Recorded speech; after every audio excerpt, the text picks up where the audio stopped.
Declaración de los Derechos Humanos frente a la globalización sin arma ni gobierno.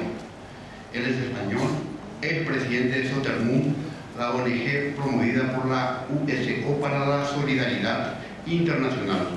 En la actualidad es director de la misma institución. Fue secretario general de la Unión Sindical Obrera de España. Entre 1981 y 2006 ocupó diversos cargos directivos en la Confederación Mundial del Trabajo. La palabra entonces con el doctor Manuel Zaguirre. Bien, estimados amigos y amigas, compañeros y compañeras, yo sé que esto en un foro así no se usa, pero cuando sé sindicalista desde los 15 años, teniendo ya 64, lo de compañeros y compañeras no entraña irrespeto, sino afecto. Es evidente que no lo son, amigos y amigas, sí espero. Muchísimas gracias a la doctora Estigarribia. Yo también soy de origen vasco, como mi nombre indica, pero realmente carezco de doctorado alguno. Es decir, circunstancias de la dictadura, de la vida, no pude acabar ni el bachillerato elemental.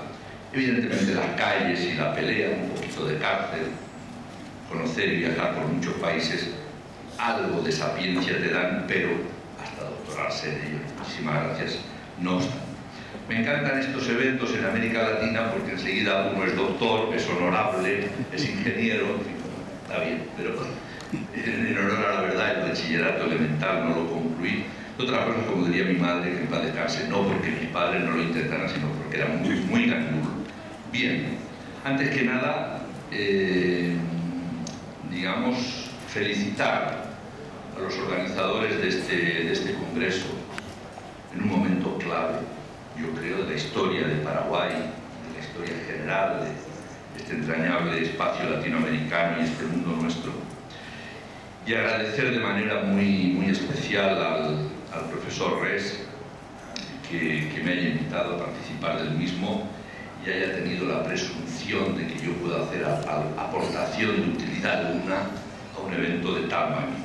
Lo voy a intentar mostrar.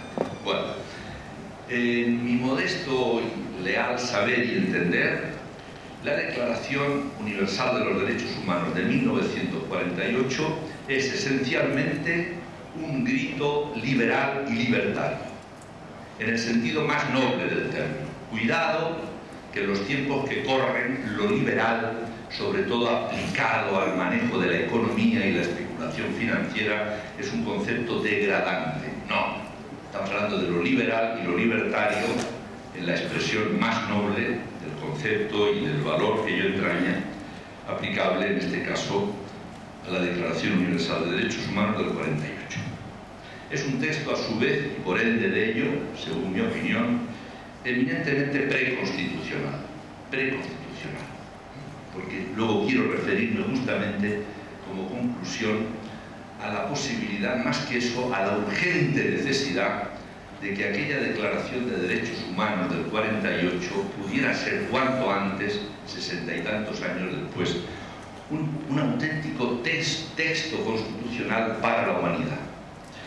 El desarrollo histórico de esa Declaración de los Derechos Humanos casi ha hecho regla de la violación y el irrespeto de la misma, más que norma de su aplicación y su instauración sobre la realidad de manera natural. Eso ha sido así, y no reconocerlo sería un ejercicio acrítico contra la mera observancia de la realidad de lo que ha sido el desarrollo histórico en estos 63 años transcurridos. En la primera mitad de esos 63 años transcurridos, la época de la Guerra Fría, bueno, los derechos humanos han sido una de las víctimas más genuinas de esa época. Desde la fundación, desde el momento mismo de la proclamación de la declaración, porque hablar de potencias democráticas o de alianza democrática, cuando uno de los componentes centrales era una potencia liderada por un genocida como Stalin, de la misma naturaleza y calaña de Hitler y otros líderes fascistas derrotados en la Segunda Guerra Mundial, pues auguraba el desarrollo de esa Declaración de los Derechos Humanos iba a tener muchísimas dificultades, amplitud de violaciones y respetos. No obstante, digo esto porque en la época de la Guerra Fría, ustedes lo recordarán, en América Latina lo sufrieron largamente. Las razones imperativas de la seguridad nacional, si no las había, se inventaban, eran suficientes para que la Declaración de los Derechos Humanos tuviera menos papel que el más vulgar de los rollos de papel higiénico. En América Latina, en África, a raíz de los procesos de descolonización, en Asia, la disputa de las dos grandes superpotencias, como sobre todo el planeta, imponía, por las mismas razones de sentido inverso, la doctrina de la seguridad nacional, y eso lo justificaba todo. Las dictaduras sistemáticas, universalizadas. América Latina hubo un tiempo, creo recordar, que no había un solo país en democracia, quizá Venezuela. Parece que todos eran dictaduras de la seguridad nacional. Aquí las tenían con solera propia, no necesitaba el estronismo ni acogerse a la seguridad nacional, era lo más inseguro que había para la seguridad de Paraguay, 60 y algo años de dictadura. No obstante, no quisiera ser tan negativo, ese grito de libertad y de dignidad humana, la Declaración de los Derechos Humanos, alumbró e inspiró en estos años muchas cosas buenas. Muchas de las constituciones nacionales están inspiradas en esos valores de libertad y de dignidad individual. Y sobre todo yo quiero resaltar el hecho de que haya ido tomando cuerpo y se haya abierto camino una jurisdicción internacional fundada en la primacía de los derechos humanos, la Corte Penal Internacional, el Tribunal de la Haya, que tiene muchísimo recorrido por delante, pero ya ha hecho cosas de valor, ya ha sentado a genocidas, ya ha sentado a gente cuyo nivel de inhumanidad es extremo. Y eso me parece que son frutos a resaltar.